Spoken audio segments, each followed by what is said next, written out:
62 വർഷം ഇന്ത്യൻ ആകാശം കാത്ത MiG-21 യുദ്ധവിമാനങ്ങൾ നാളെ വ്യോമസേനയിൽ നിന്ന് ഔദ്യോഗികമായി വിരമിക്കുകയാണ്.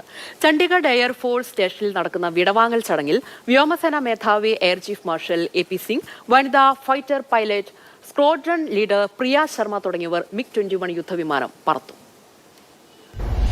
MiG-21 യുദ്ധവിമാനങ്ങൾ വിടവാങ്ങുന്നതോടെ ഇന്ത്യൻ വ്യോമസേനയുടെ ധീരമായ ഒരു അധ്യായമാണ് അവസാനിക്കുന്നത്. 1965-ലെയും 71-ലെയും ഇന്ത്യ പാക് യുദ്ധങ്ങൾ, 1999-ലെ കാർഗിൽ യുദ്ധം, 2019-ലെ ബാലാക്കോട്ട് ആക്രമണം, ഒടുവിൽ ഓപ്പറേഷൻ സിന്ദൂർ.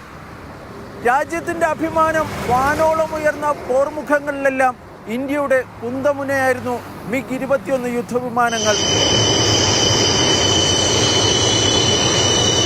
ഇന്ത്യൻ വ്യോമസേനയുടെ ആദ്യ സൂപ്പർസോണിക് യുദ്ധവിമാനത്തിന് ആവേശോജ്വലമായ വിടവാങ്ങലാണ് ചണ്ഡീഗഡ് എയർഫോഴ്സ് സ്റ്റേഷനിൽ ഒരുക്കിയിരിക്കുന്നത്. MiG-21 അവസാന 2 സ്ക്വാഡ്രണുകളായ കോബ്ര, പാന്തേസ് എന്നിവ രാജസ്ഥാനിലെ ബിക്കാനീറിലെ 4 എയർബേസിലാണ് നിലയുറപ്പിച്ചിരിക്കുന്നത്.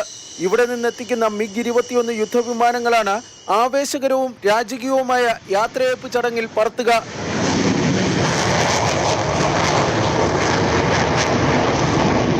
രണ്ട് ഫോർമേഷനുകളിലായാണ് വിടവാങ്ങൽ ചടങ്ങിൽ MiG-21 യുദ്ധവിമാനങ്ങൾ പറത്തുക. 3 MiG-21 വിമാനങ്ങളടങ്ങുന്ന ബാദൽ ഫോർമേഷന് നേതൃത്വം നൽകുക air chief marshal AP Singh ആയിരിക്കും. രണ്ടാമത്തെ ഫോർമേഷനായ പാന്തറിൽ 5 വിമാനങ്ങൾ ഉണ്ടായിരിക്കും. MiG-21 വിമാനങ്ങൾക്ക് പുറമെ ജാഗറുകളും തദ്ദേശീയമായി നിർമ്മിച്ച തേജസ് ലൈറ്റ് കോംബാറ്റ് എയർക്രാഫ്റ്റും വിടവാങ്ങൽ ചടങ്ങിൽ പങ്കെടുക്കും.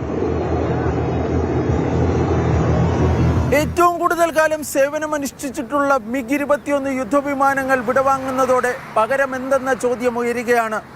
തദ്ദേശീയമായി വികസിപ്പിച്ച തേജസ് പോർ വിമാനങ്ങൾ ഇന്ത്യൻ വ്യോമസേനയുടെ ഭാഗമാക്കാനാണ് ലക്ഷ്യമിടുന്നത്. എന്നാൽ ഇവയുടെ നിർമ്മാണം വൈകിയാണ് പുരോഗമിക്കുന്നത്. പുതിയ യുദ്ധവിമാനങ്ങൾ വ്യോമസേനയുടെ ഭാഗമാകുന്നതിലെ കാലതാമസം ആകാശത്തെ ഇന്ത്യൻ മേധാവിത്വത്തിന് വെല്ലുവിളിയാകും.